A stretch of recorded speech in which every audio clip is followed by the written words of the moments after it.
the midpoint of the Big Four conference, the general air of goodwill that marked the opening continues. Russia's leaders still show the energetic amiability that has marked their excursions beyond the Iron Curtain, despite a steadfast refusal to make any concessions to President Eisenhower's proposals for agreement on German reunification and European security.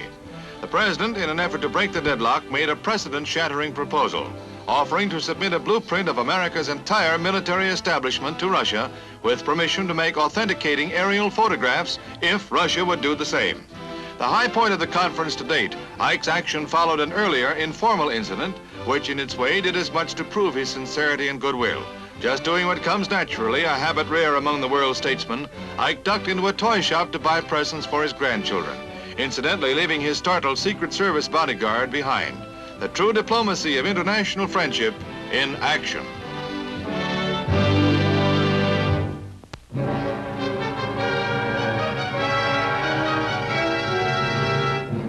The tide of North African revolt washes over Morocco as rebelling Arabs for a time overrun the city of Casablanca, shortly after the arrival of the new French resident general. In an orgy of destruction, whole sections of the city are set ablaze, completely overwhelming the efforts of firefighters whose only resort is the ancient bucket brigade.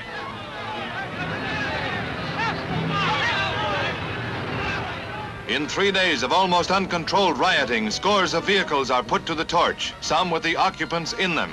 Shops which had been kept closed by protesting Arab nationalists are burned and looted. As the long smoldering discontent with French rule flares, little escapes the aroused rebels.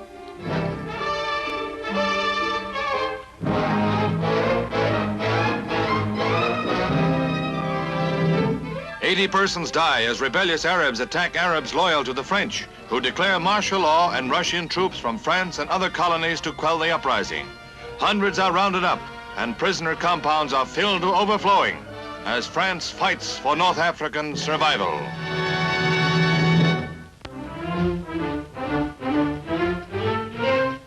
Russian agricultural experts visit a typical Iowa farm, continuing their study tour of America's corn and hog belt. They're greeted cordially, the common interests of farmers everywhere overcoming barriers of strangeness. With their constant following of over 100 newsmen, a dozen visitors inspect the farm. Russia, faced with a sagging food supply, plans to develop corn and hog farming patterned on America's Midwest. A dozen Americans are now in Russia on a similar goodwill visit. Both groups are learning that farmers may speak different languages, but on either side of the Iron Curtain, pigs is pigs. But there's a lot that's different, such as the super-duper sundaes and sodas served up at a typical dairy bar. Scorching summer weather doesn't bother the curious crowd outside, or the Russians inside, eating in air-conditioned comfort. Russia was never like this, Tovarich.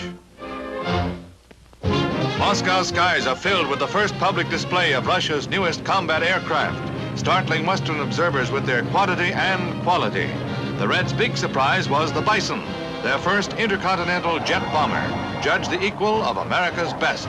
It's believed in full production, as are the smaller multi-jet attack bombers rated on a par with our first-line Stratojet bombers. New combat helicopters appeared in large numbers, further evidence that Russia's engineering skill and production ability may have been seriously underrated.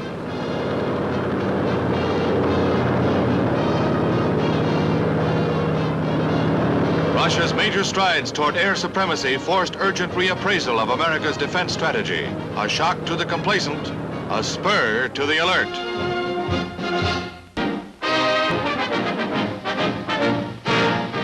The 9th day of the Tour de France world-famous bike race brings the greatest challenge yet, the lofty hills of the Maritime Alps. There's work ahead, uphill work.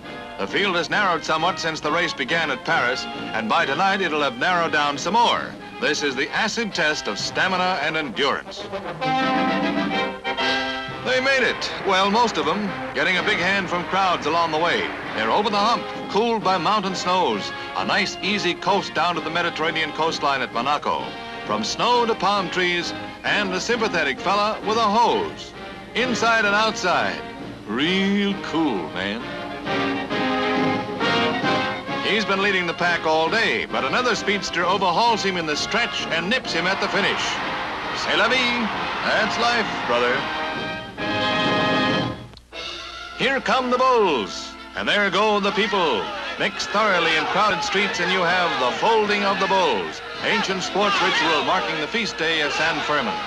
To fold bulls, you round them up and drive them to a corral in historic Pamplona, where bulls are raised for the bull ring in Spain. In this country, we do it with autos and call it jaywalking.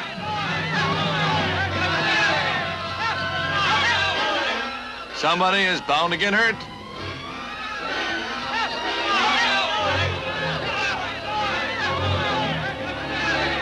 Bull pins boys to wall. Pin up boys on the horns of a dilemma. But this is not the end of the tale. That comes to a mad, merry, maniacal end in the arena. But by this time, the bulls are safely behind bars in the corral. Now, the would-be matadors match wits with heifers with rubber tips on their horns. Compared to the street brawl, this is a picnic. Oh, yeah? Knocks and tumbles are the only consequence, it says here. But in the merry spirit of the San Fermin festivities, everything is born with gay good grace. Who's next?